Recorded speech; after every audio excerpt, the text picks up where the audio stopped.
Good morning, everyone. I'm Erin Belitskis, and I'm the Executive Director of Represent PA. Thank you so much for joining us this morning, and we're really glad that you're here. This is also my first official time hosting the breakfast briefing, so please be kind.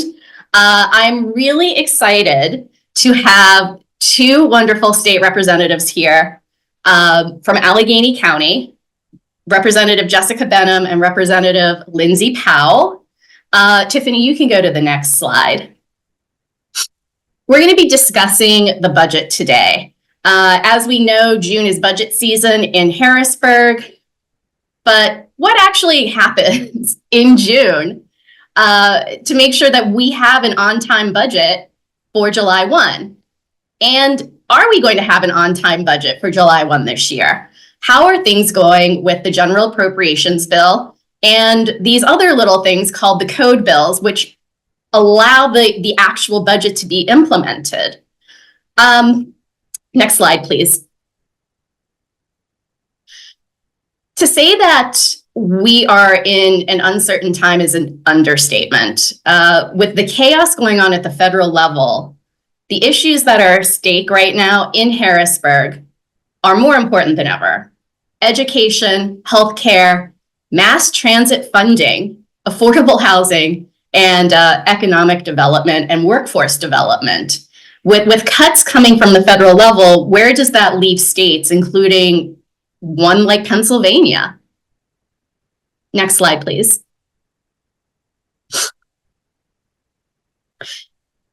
Lindsay Powell was elected to the House in 2023 and represents the 21st Legislative District in Allegheny County, which covers part of the city of Pittsburgh and surrounding suburbs. Lindsay currently serves as the city vice chair for the PA House of Representatives, the Allegheny County delegation, as secretary for the Pennsylvania Legislative Latino Caucus, and serves as a board member on the Urban Redevelopment Authority. Lindsay has also worked at the federal level for progressive officials like U.S. Senator Chuck Schumer and Representative Hakeem Jeffries. She's also a proud recipient of a Fulbright scholarship that took her to Malaysia to teach English in rural high schools. Next slide, please. And Representative Jessica Benham. Elected in 2020, Jess Benham is state representative for Pennsylvania House District 36, which covers portions of the city of Pittsburgh and its suburbs, including mine. Jessica is my state representative. And as state rep, she's been doing a fantastic job focusing on increasing public safety, fighting for access to healthcare, a clean and healthy environment, fair funding for education, and LGBTQ and disability rights. Prior to serving in the House, Jess co-founded the Pittsburgh Center for Autistic Advocacy, where she served as the Director of Development. It's an LGBTQ autistic-led advocacy organization and the only one of its kind in the greater Pittsburgh region. So I want to say thank you again to Representative Benham and Representative Powell for being here. Really looking forward to this discussion. And, obviously, we've been paying a little bit of attention of what's been going on this week. But really excited to hear what's happening on the ground here. So first of all, feel free to jump in where you would like here, but where do negotiations stand now with the budget? We're at almost the halfway point of June. Will we be able to pass this budget on time? And what happens if the budget doesn't pass on time? So those are a lot of very loaded questions. I think to sort of set the stage, what I'll say is this. The budget doesn't exist until it exists. We will find out approximately 8 hours or so before we actually vote on the budget what's in it. It will not be enough time to actually read it. We will rely on the staff for the different types of appropriations to run through and brief us on what's in the budget. And so when it comes to where negotiations currently stand, it's sort of like Schrodinger's cat, right? Everything's in the budget, but nothing's in the budget at the same time. And until we open the box, the night before or the morning of, when we vote on the actual budget, we won't know what is in the box. And this is especially true for rank and file members like me and Rep Powell, who are not in the room where those negotiations are happening. We communicate our wants, desires, preferences, hard stop lines to leadership, and then we rely on them to negotiate a budget that gets us enough of what we want that we can get to a yes. And I'll hand it over to Representative Powell, who I think will have some things to add to. Yeah, I appreciate it. Rep Benham, I would say, maybe a little bit differently. I think while rank and file members like Rep Benham and myself, like we are not at the final table, the budget process happens all year. And so as advocates and stakeholders and champions for various issues come to Harrisburg, this is when we have the opportunities to voice vocally and loudly to leadership and to others who are in the process of building the actual physical budget, what's important. Between the two of us, we've been really trying to champion mass transit, obviously for the Commonwealth, a massive issue for the city of Pittsburgh, the city of Philadelphia, but obviously other regional transit systems across the state, as well as housing. And so as these conversations happen in the room where it happens, the opinions, the concerns, the hopes and goals of various stakeholders will be hopefully included in that final bill, which we'll be able to furiously dig through in the hours before we vote on it. I will say this is my second or third budget season. I came in a special after my predecessor ran for higher office, and it's, I think, incredibly important that we are electing representatives that will do that hard work. I can tell you firsthand, I've seen obviously Rep Benham and others furiously in corners with highlighters, sticky notes, pens, all sorts of mechanisms to really make sure that we're digging in that budget. And so I don't want to give folks the illusion or the idea that a budget is handed to us and every single member just kind of votes yes on it. There's a lot of work that goes into making sure that we understand it. And as Rep Benham says, we rely really heavily on staff because it is a thick stack of documents. But we do our due diligence to comb through the documents to make sure that they're, again, our needs and hopes and wishes are included in it, but we're also keeping a keen eye on some of the not so great pieces that manage to sneak their way into pieces of legislation like a massive budget. Thank you for that. So in your opinion and what you've been hearing, what are the biggest areas where the House and Senate are in agreement on the budget? And what are the biggest areas of non-agreement? I can start with non-agreement. Transit. Yeah. Start with non-agreement. Transit, as I mentioned earlier, I think our chambers have very different perspectives on who utilizes what. Representative Benham and our caucus in Allegheny have been a very loud vocal voice on why we need public transit. Not to belabor the point, because I'm sure folks on this call understand the need to have accessible, safe, affordable transit available to them to get to work, to get to school, to get to doctor's appointments, as folks in our districts desperately need and highly utilize. And the conversation is more, well, in our districts, people don't rely on public transit. Everyone's got a car. So why are we using our dollars that aren't directly benefiting, our constituents? And I think one of the frustrating themes of budget month for me is we are a commonwealth and we should be for common good. While there are things that are deeply important to the Commonwealth, like our agricultural sector is something that I had a conversation with a Republican representative the other day. I represent Lawrenceville, the Strip District, first ring suburbs and municipalities. I'm not quite sure if I saw a cow, what I would do with it. You know, like I'm not even quite sure if I saw a cow, I'd be able to correctly identify it. You know, like I'm not an agricultural girl.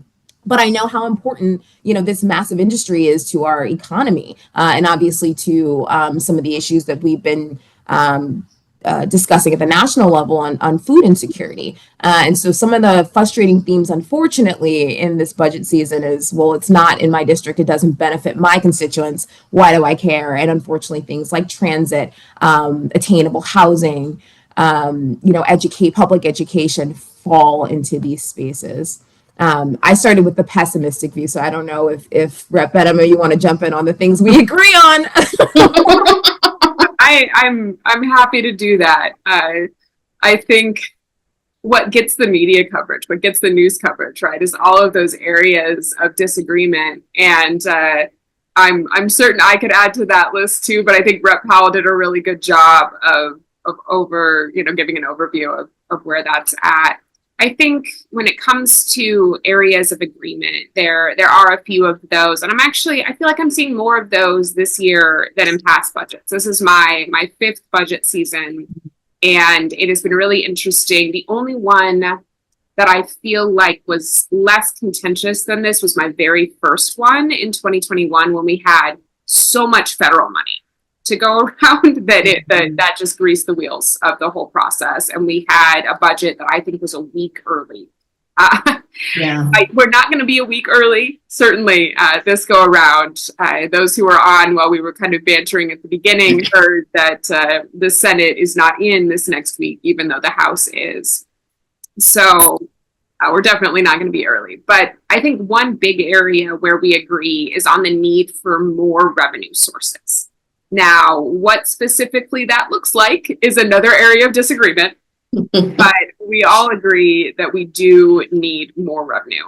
And that looks a little different depending on whether you're talking to the Senate Republicans or the House Democrats. So, for example, the House Democrats, we believe we should be legalizing recreational cannabis, and that could be a good source of revenue for the state.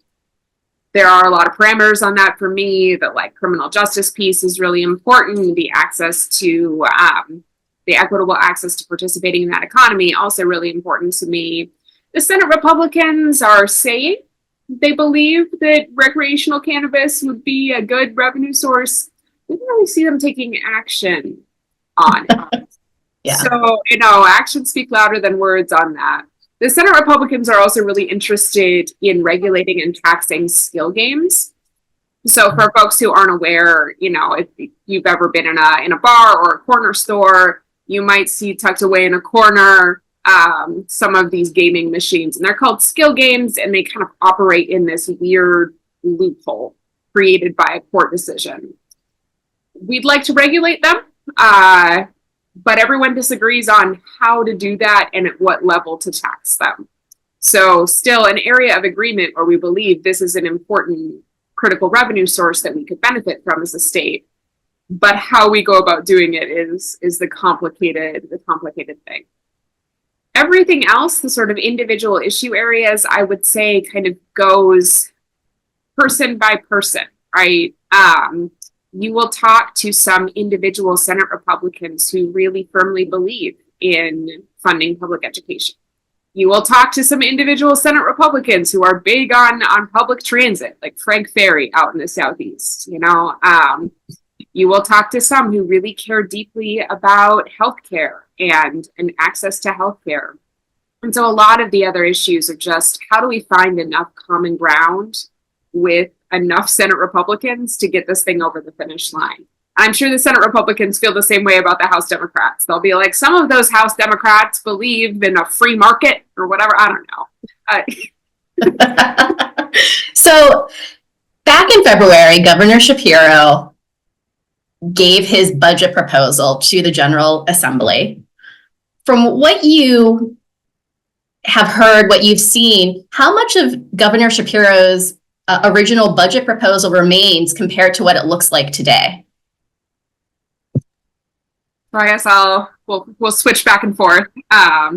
So it's sort of tough. Like I was saying before, it's kind of, this is Ted, by the way. It's sort of, Hi, Ted. Schrodinger's budget, right? So we start with the governor's proposal and we kind of negotiate up or down, usually down.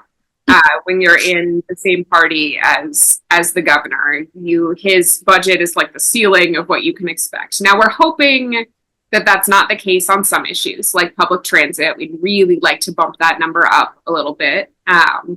But generally speaking, that's sort of the starting line, and the Senate Republicans kind of try to negotiate it down from there. So, my sense is that most things are still on the table in the governor's budget. Again, there have been some things like, he was factoring in some revenue from cannabis legalization. The Senate R's voted down the cannabis bill, the House sent over, but that doesn't necessarily mean that issue is dead, right? Just that it was dead in that particular form. So it's sort of hard to tell exactly, but I would say on most issues, things are still very much on the table. Great. This is very much the season of like hurry up and wait. And so kind of adding on to Rep. Benham's remarks, this is this could be, starting from where the governor's proposal was, it could be higher. And this proposal could be, you could be seeing more money in public transit. You could be seeing less money for early child care centers. It really is like everything is in flux. I feel like every week we come to Harrisburg, pieces of the budget that we thought were negotiated or done are not actually, and then they're back on the table. The pieces are moving truly until the very last minute. And so it's a little hard to determine for every piece of where the governor would like to invest, where every policy point is. Just because everything truly is in flux until we have it right directly in front of us and we're kind of combing through the information. But I will say it feels, as a newer member to me, it feels like there is an interest in trying to ensure that we have a budget done on time. Now, I'll say if we actually get to that, actually get it done on time, I'll color me surprised. But talking to some Republican colleagues, these past few weeks, they're just as invested in making sure that we have some certainty at the state level. Even for the person that they voted for in the White House, their constituents are still calling about what's going to happen to my, Medicaid? What's going to happen to my Social Security? What about my SNAP benefits? With all that uncertainty at the federal level, I think that there's an interest in trying to provide some stability as much as we can at the state level. So, to my lips, to, the universe, to God's ears, that we'll get something done on time, not obviously out of solely self-interest, but because the people of the Commonwealth deserve to know that the folks in Harrisburg are working diligently for them, and that we're able to responsibly fund the state so that we can get back to the business of governing and implementing those proposals and plans that we've worked on. Great. Thank you so much. Rep. Jess, this question's for you. How is the state planning to respond to federal policy changes pertaining to Medicaid? The Congressional Budget Office is estimating, and it's suggesting that Pennsylvania could see up to 444,000 people lose Medicaid coverage due to proposed federal cuts. How's the Commonwealth preparing in this year's budget to respond, to cover both the funding gaps and to protect coverage for those at risk? So this is one of the most heartbreaking questions we're being asked lately, because we know what it means for our constituents and for people across the Commonwealth to lose access to Medicaid. And to remind folks, many folks don't know, but CHIP is also Medicaid. And so it's a really difficult question, because the truth of the matter is that the money doesn't exist on the state level. We are talking about billions with $1 billion. And I always remind folks, overall, we typically get about $53 billion from the feds, and all other sources of state revenue make up $51 billion of our budget.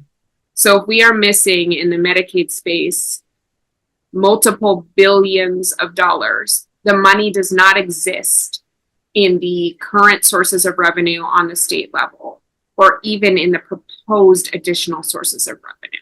So if we were to get both the regulation and taxation of skill games and cannabis legalization, it still wouldn't be enough money to make up multiple billions of dollars in federal cuts in the Medicaid space. And so it's a really heartbreaking question, because the truth is we will do the best that we can to fill in the gaps created by the feds, but the money literally does not exist in the pockets of Pennsylvanians for us to try to get more billions of dollars in state revenue. We're not, if we were a much wealthier state, maybe, but that's what I try to remind folks is like, the money is not there in the pockets of Pennsylvanians, even if we were to raise taxes to try to get it to fill in the gap entirely. And so it really breaks my heart, because we get into this work to solve problems, to help people, and to be in this place where money we typically could count on, regardless of what party controlled the two chambers in the presidency and the federal level.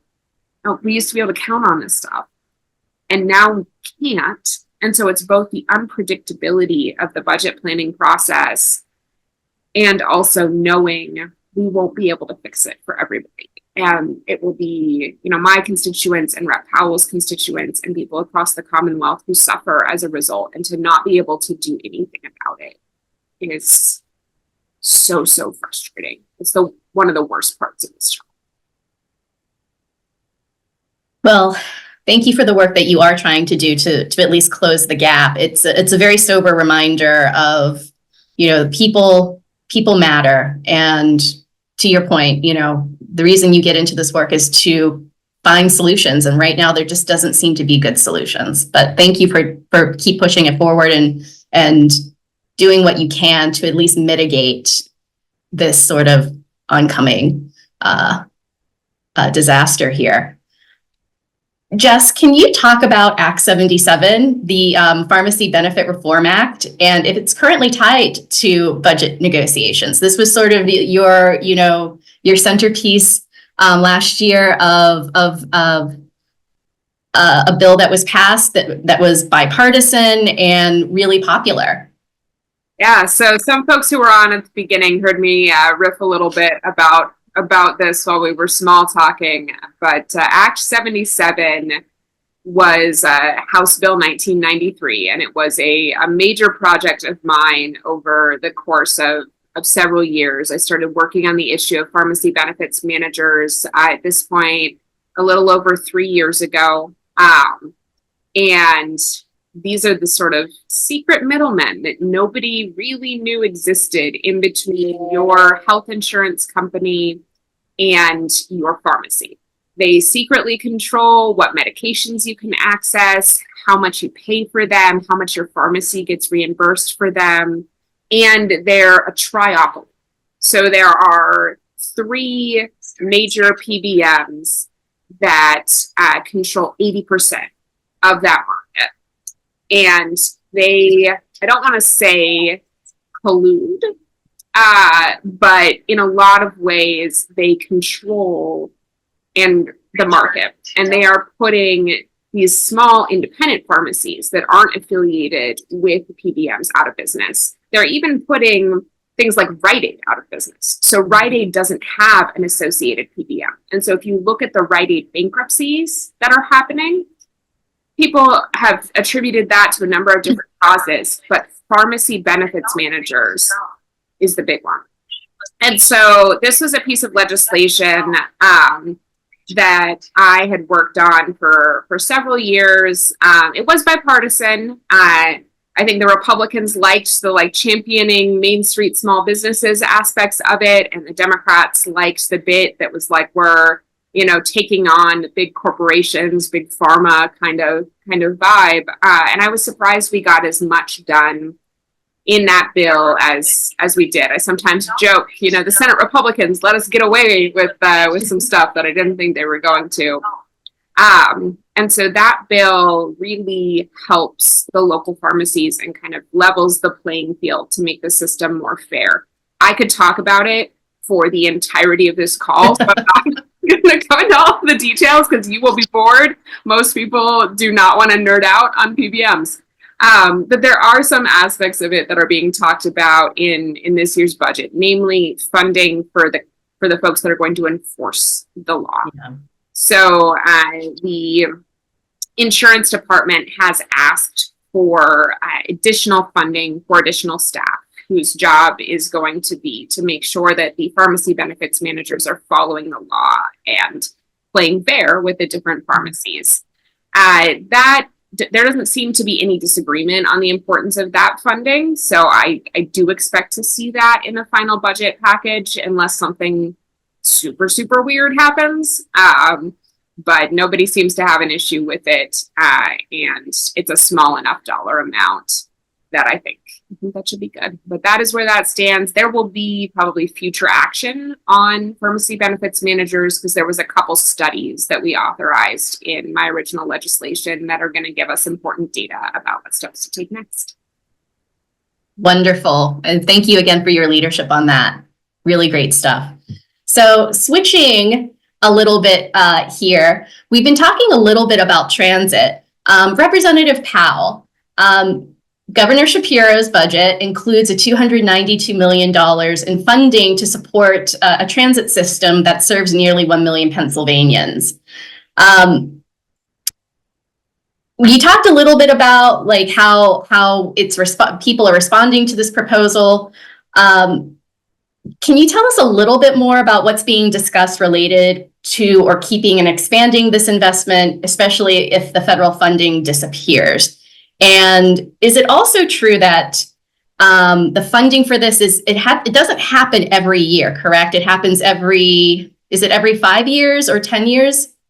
You're talking about public transit funding? Yes. Yeah, so I can talk a little bit about public transit funding writ large. So in Pennsylvania, how our public transit systems our mass public transit systems are funded is through a public transit trust fund, which takes a diversion of sales tax and then on a separate formula is able to determine how much each transit system needs. So it depends on ridership, it depends on miles covered in the transit system, and some of those types of considerations.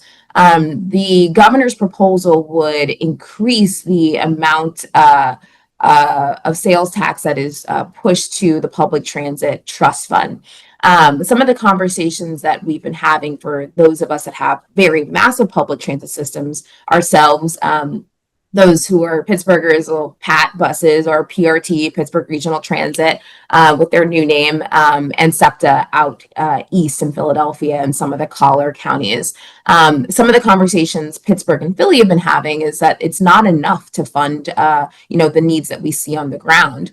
Speaking more directly to Western PA, our PRT system has been scaling down over years, post-COVID, trying to shift to meet some of the diminished needs. We've seen fewer buses go out. We've seen less drivers be hired. And unfortunately, this divestment from public transit isn't just a new kind of post-COVID reality. Over the past 10, 15 years, we've known that we would see a massive deficit in our funding. And yet, between local and state stakeholders, we haven't come up with a solution that funds mass transit sustainably and reliably. And so while, not speaking for Philadelphia, because I wouldn't dare, but, speaking for, our delegation in Allegheny County and for Philadelphia, while we are, excited and grateful that the governor and other stakeholders are interested in expanding what we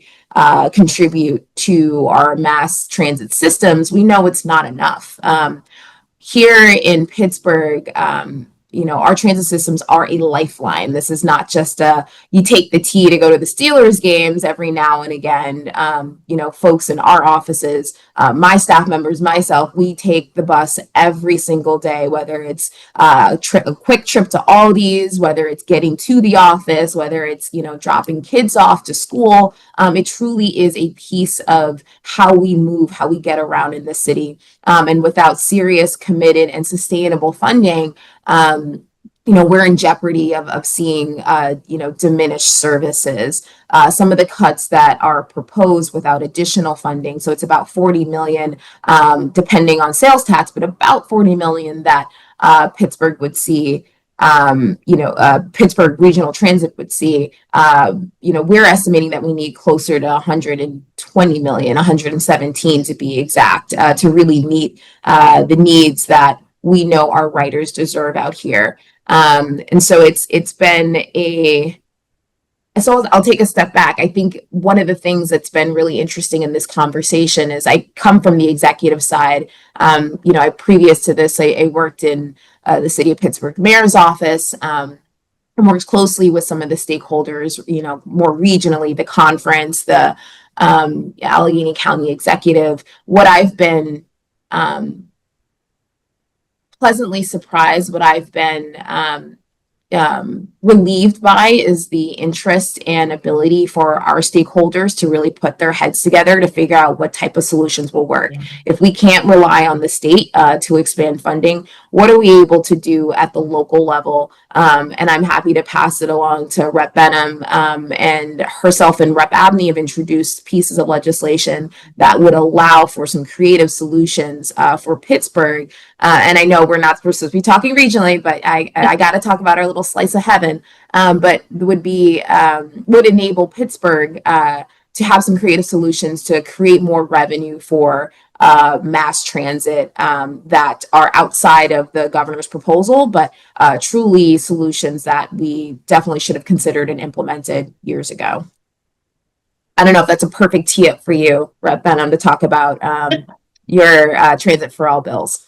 Sure. Yeah. Happy to talk about them. So I think Rep Powell did an incredible breakdown of the complicated mess that is transit funding in Pennsylvania. Much better, I think, than I could have done. And she's been involved in the conversation because she's on the transportation committee from the beginning and has really been just an incredible champion on this. There are a couple different conversations on the table for supplementing the governor's plan. And I think many of these may not come to fruition in this budget process. It'll be a continued conversation around how we create the combination of funding that makes this sustainable. But a couple different things that we're talking about. Pennsylvania is one of only a handful of states that does not have a tax on ride shares. So we don't tax Ubers and Lyfts in the Commonwealth. And so that's a potential source of funding that is being talked about. We also haven't raised the fees on car rentals or car leases since the 1990s. And so a slight bump in those categories is also something that's on the table statewide for funding public transit. There are a couple other things. So those are bills that have been introduced. There are a couple other things that are being talked about. So the potential for taxes on Amazon packages was something that was floated. I think that the actual process for doing that is really complicated, and other states have run into some real hurdles with that one, but that is something that's being lightly discussed. And then the other, which is I think a slightly more serious proposal, is a discussion around enabling local options. So whether that's for Allegheny County or for some of the other smaller transit systems in the middle of the state, Philadelphia has a lot more tools at their disposal for raising funds locally to fund transit than the smaller counties do. And so there are some discussions around how do we allow smaller counties, whether that's counties of the second class like Allegheny County or third class counties, to raise funds on their own, because some of those things require state enabling legislation.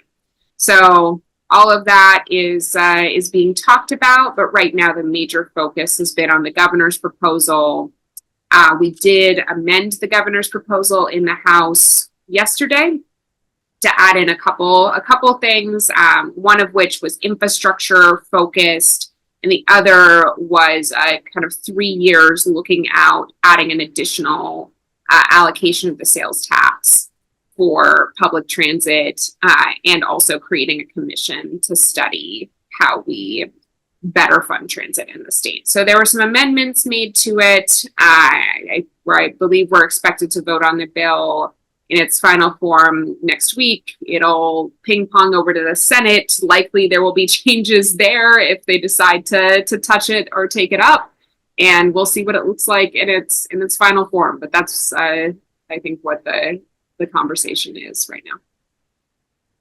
Fantastic. Thank you both.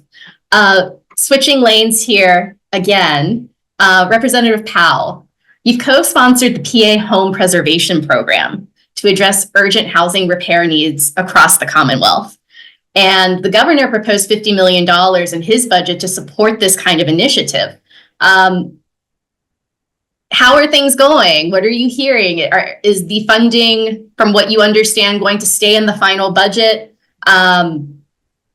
What's sort of the word on the street here about this? Yeah, absolutely. Thanks for asking about this. Housing has been one of the reasons why I ran, and I think one of the really exciting spaces where Pennsylvania can do better. We're falling behind in competing states and what we're able to provide folks in terms of protections for renters or incentives for home ownership. And so there's just so much that we could do. I deeply believe that housing, is one of the fundamental pillars of having a just and dignified society. If you're not able to lay your head down somewhere safe, somewhere dignified, then we're failing you. Whether that's a renter, whether that's homeowner, whether that's single room occupancy, whether that's talking about alleviating and mitigating homelessness, there's so much that we could be doing in Pennsylvania that we're not. Really excited to be able to author and introduce this bill. It's been bipartisan and bicameral. My co-chair of the Housing Caucus that I started, the first of its kind, it's bipartisan. My co-chair, Representative Tim Twardzik from Schuylkill County, Republican, has helped us create this bill along with Senator Argel and Senator Sabal. As you said, the bill is aimed at ensuring that we're solidifying a pilot that we did using some COVID era dollars. We know that housing our most vulnerable folks, stabilizes our community, and some of our most vulnerable folks are our seniors. This program aims to ensure that folks are able to age in place, whether that's being able to get a grant to fix that roof or get a stair lift so that you're able to actually stay in the 2-story home that you love and that you raised your kids in. It's these types of improvements that allow for folks to age in place and age in a dignified way. So we've been working closely with the Senate on language and with the governor's office. And so, as we've been saying, we're going to hurry up and wait and see kind of what happens in the very end. But my hope is that we'll be able to fulfill the governor's proposal to have $50 million to solidify this program across the state and hopefully expand it in years to come. Fantastic. Well, looking forward to hearing more about that. Just one more thing, wanted to recognize that June is Pride Month. So Representative Benham, in celebration of Pride Month, you along with other lawmakers reintroduced the PA Fairness Act. Can you tell us a bit more about the act and any news on it? Absolutely, yeah. So just yesterday, we passed a resolution through the House recognizing June as Pride Month. It was overwhelmingly bipartisan. We had a ton of Republicans who voted for it. And, to me, that says something about the moment that we are in. I think so often what is highlighted in the news are anti-LGBTQ plus sentiments. That's what gets the news coverage. But when we actually held a vote on Pride, And I mean, the resolution, it talked about Stonewall. It talked about trans people, right? Any of our Republican colleagues were more than okay with voting for a symbolic resolution recognizing pride. And that's something in this moment. So when it comes to the Fairness Act, which is a bill with actual legal implications, it's a lot more complicated. And the Fairness Act is essentially a bill to enact non-discrimination protections for LGBTQ plus Pennsylvanians. In a lot of municipalities and counties across the state, those protections exist locally, but they don't exist in state law. So there's sort of a patchwork of protections depending on what part of Pennsylvania you are in. But many Pennsylvanians can be legally evicted for being part of the LGBTQ plus community, can be fired for being part of our community, and there are few, if any, protections for them. Very little recourse. There is some with the Human Relations Commission, but broadly speaking, very, very little recourse. And this bill would change that. We were able, for the first time, to get it passed out of the House last session. Representative Dan Krenkel, an incredible ally to the LGBTQ plus community, had been introducing this legislation for over 20 years. So I joke that the legislation is old enough to drink. It's very mature. It is about time for it to be launched into the world. But we finally got it passed out of the House once the House was in Democratic control. And we had 2 Republican yes votes on it. So it was slightly bipartisan. And then it went over to the Senate, where it died an unfortunate death wallowing away in committee. And so this year, again, we've reintroduced it with the same language that passed the House last time. So last time it was amended in the House to reinforce the fact that we have religious freedom rights in Pennsylvania. So it just quoted part of another law that exists, and that pacified enough of our Republican friends that some of them voted for it. So we've reintroduced it with that same language, so it won't need to be, in theory, amended when it runs, knock on wood. And the goal is, again, to get it out of the House. And, you know, when it comes to getting bills like that passed out of the Senate, negotiations are going to happen. The Senate's going to say, here's something we want, and we're going to say, here's a bill that we care about, and we'll figure it out in those negotiations. And hopefully the Fairness Act will be one of those bills that are being talked about as a priority. It was last time, but there was not willingness from the Senators to play ball on it. So we'll see. So it's been introduced. We're going to continue to make strides toward moving it. We want it again to be bipartisan if possible. And we'll go from there. So no real solid news on it yet, but just a promise that we are continuing to work. Fantastic. Well, thank you again. That's, pretty, that can be a little bit heartening here. So thank you for that good update. We have a number of questions in the chat. And again, I'll throw this out to both of you, Rep. Benham and Rep. Powell. And whoever would like to answer this or take a stab at it, please feel free. But Arthur's asking, what's the status regarding funding for the Department of Environmental Protection? Things that are regarding methane emission reduction and providing technical assistance to fossil fuel extraction and processing companies to control the leaks, particularly large leaks. What are we hearing?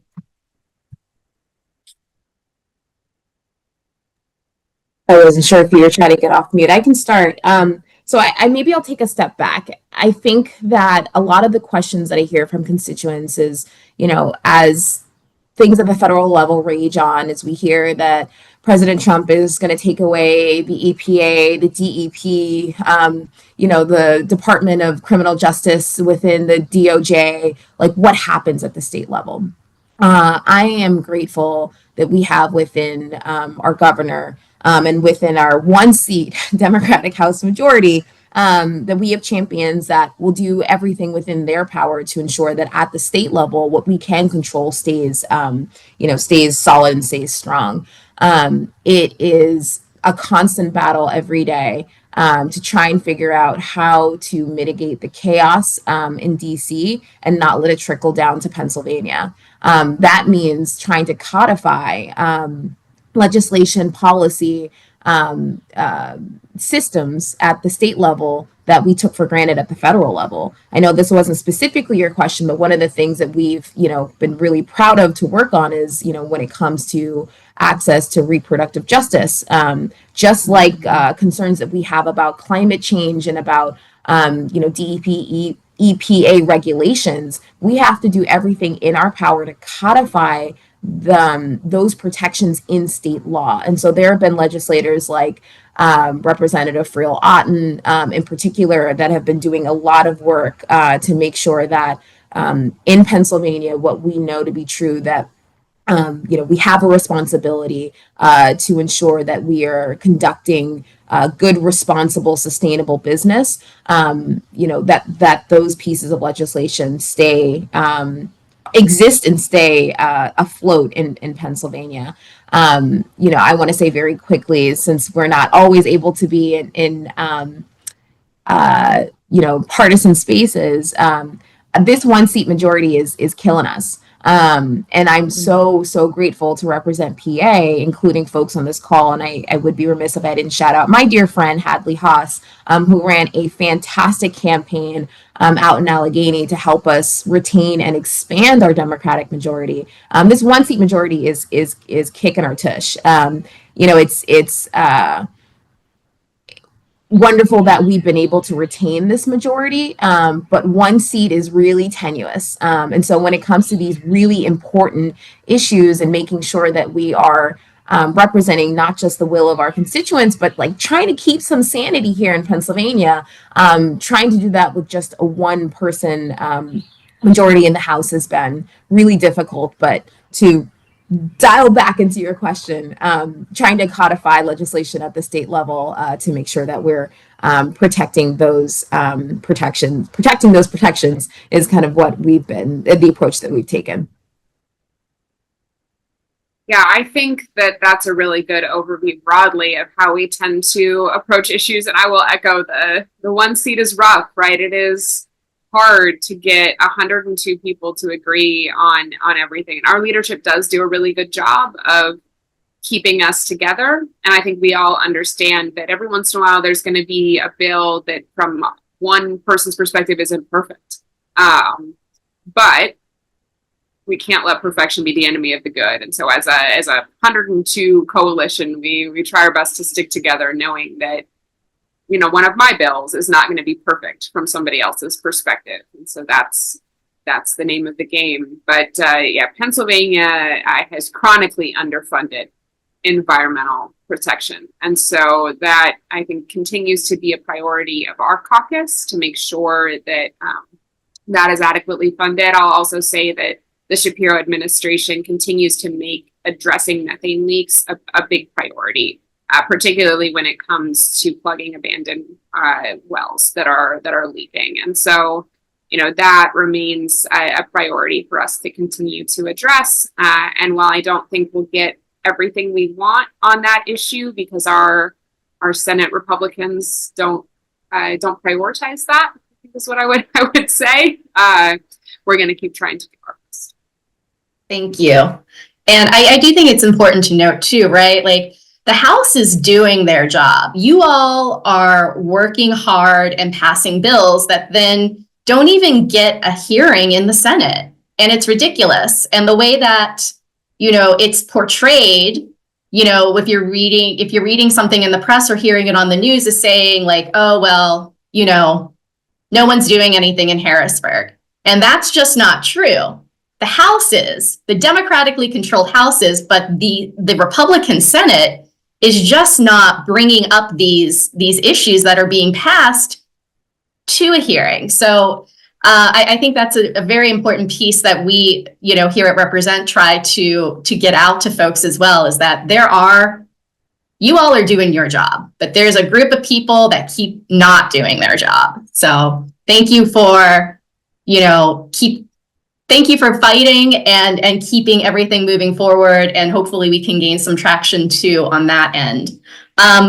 I want to be mindful of time here, but I also want to give a chance for both of you, Rep. Jess and Rep. Lindsay. Is there anything else that you would want anyone on the call here to know about what you're doing, either not necessarily tied to the budget, but things that are unfolding in Harrisburg that maybe we don't know a whole lot about? I think people have been starting to hear a little bit more about the proposed minimum wage increase. But is there anything specifically that you two are working on that you would like us to know more about?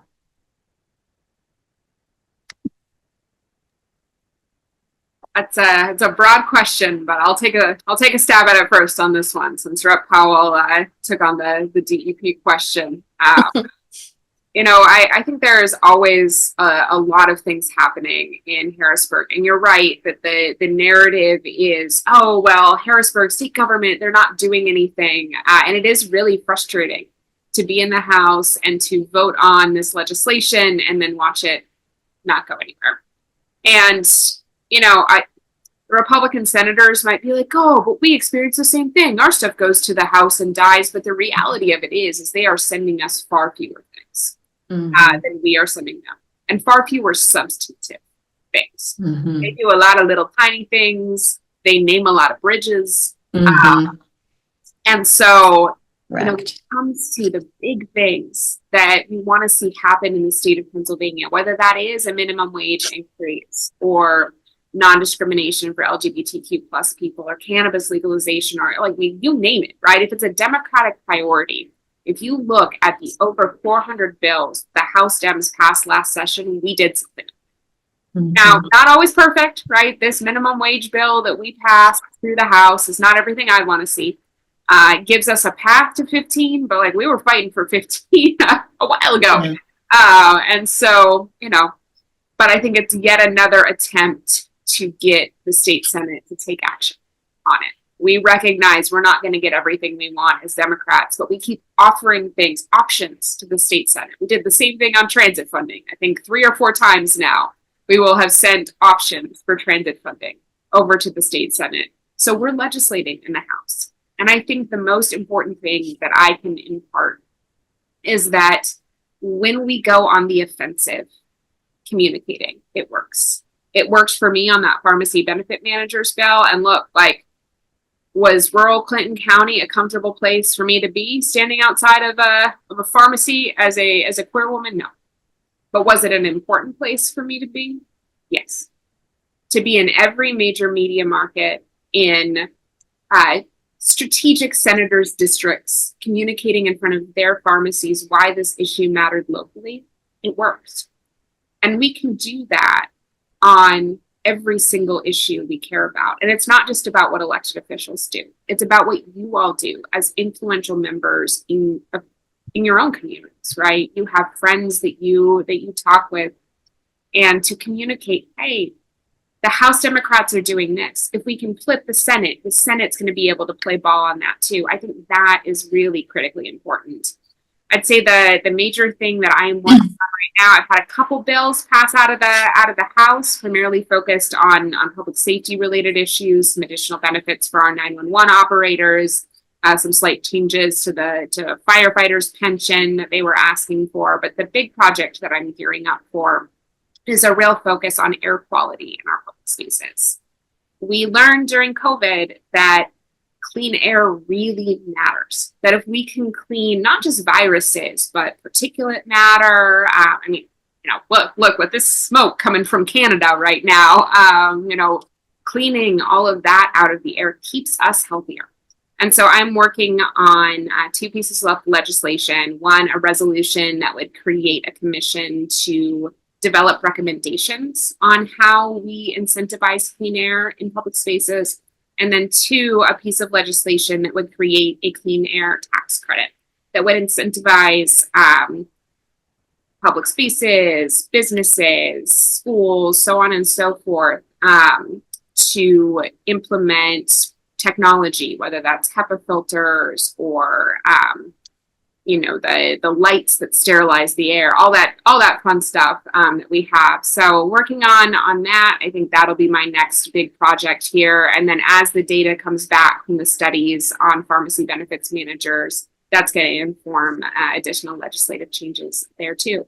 But the moral of the story is this: when you elect women, we get things done. Indeed. Represent PA is a huge part of that. They have been one of my biggest supporters. And so that work that you all do is so important. Thank you for your support. Thank you. And Rep. Lindsay, wrap us up here. All right, got the honor of bringing us home. I want to thank you all for your time, energy, and attention today. There are, I'm sure, a million other places that you could be, but trying to fight for our democracy and ensure that progressive folks and progressive women are in office and are leading is important to you. So thank you for being here. Again, I don't get to be often, or maybe just off of Harrisburg, get to be in spaces where I can be hyper political with the lowercase p. A lot of the work that I've been doing outside of legislating, creating our housing caucus, running bills on making a more equitable local economic development landscape, working on some, kind of public safety issues around stalking. We've worked on a lot of issues for first responders as well. But outside of the legislative work, some of the work that I've been really proud to do is to expand our majority. I'm deeply committed to ensuring that when we return after the next election cycle, that we're not back to 101, 102, that we've expanded our Democratic majority so that we can be more aggressive in our legislative agenda and our lawmaking. I've been honored to be able to join my friend Connor Lamb across the Commonwealth doing town halls, just good old fashioned gathering good Democrats to talk about the issues. I, like probably many others on this call, have been tremendously frustrated by the lack of representation that we felt at the federal level. The absence that we felt by Senator McCormick and Senator Fetterman, and whether you voted for them, whether you will vote for them in the future, you deserve to be heard. And so, Connor Lamb and I have been going around to not just Philadelphia, not just Pittsburgh, where it's comfortable, but going out to places where people haven't seen a democratic representation in quite some time. But that's how you build this base. That's how you get more women and progressive women elected, is you go to the places, as Rep. Benham was saying, you go to the places where they're looking at you sideways and you're looking at them sideways, but they're happy you're here. Last one we did was in Lawrence County, a good hour and some change away from the city of Pittsburgh, where they're represented by two very aggressive MAGA state representatives. But that room was packed. That room was packed of Democrats wanting to hear what we can do to better organize, how we can better represent ourselves, how we can make sure that in this next election, that no matter where you are, no matter how red your county is, no matter how long it's been since you've seen a Democrat in office, that we are running a Democrat. And so we're following the chat, excited to hear that Elizabeth Moore will be running again. There are just so many opportunities for us to continue to expand the work that we've laid down and the foundation that we've laid down as Democrats with this House majority. And there's so much more work to do. So thank you all for your time, your energy, attention, but more than anything, thank you for your dedication to electing, to supporting, and to uplifting progressive women to run for office. Thank you so much. And thank you to Rep. Benham and Rep. Powell for being here today. One more thing before we go. Tiffany, can you put the slides back up, please? I really enjoyed the conversation this morning, and I hope you all did as well. And again, thank you to Jessica and Lindsay for being here. We want to send more Jessicas and Lindsays to Harrisburg. And as I think we all know that the House is barely Democratic. It's hard to get things done. But the cycle, we're being bullish with the Senate as well. And we need to have the Senate too. And so we need more people like Lindsay Williams in the PA Senate. And we need to be supporting women like Hadley and Fern and Elizabeth. And the way we do that is with early candidate support. And so we do, and we'll make sure that we're getting money out to our incumbents later this year.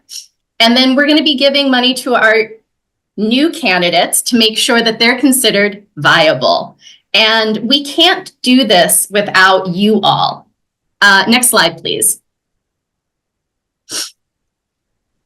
We need your help now more than ever. Not just donations, but if you know people who would be really interested in our message and what we're doing, we want to know them and we want to get to talk to them. Please feel free to connect them to us or any of our fine people here on the call who are on our executive committee. That's Christine, that's Meg, that's Tiffany, that's me as the executive director, that's Pat. We want to know you because we're doing this work not just in Philadelphia and Pittsburgh, but we're going to make a bigger footprint here in the Commonwealth in different places, in Erie, in Scranton, and other places that are sort of a little bit ignored. Next slide, please. So please send more people like Jessica and Lindsay to Harrisburg. If you can, please make a donation. Your recurring monthly donation is absolutely greatly appreciated. And again, thank you everyone for being here this morning. We really appreciated the conversation and the engagement, and looking forward to seeing you next month. Have a good day, everyone.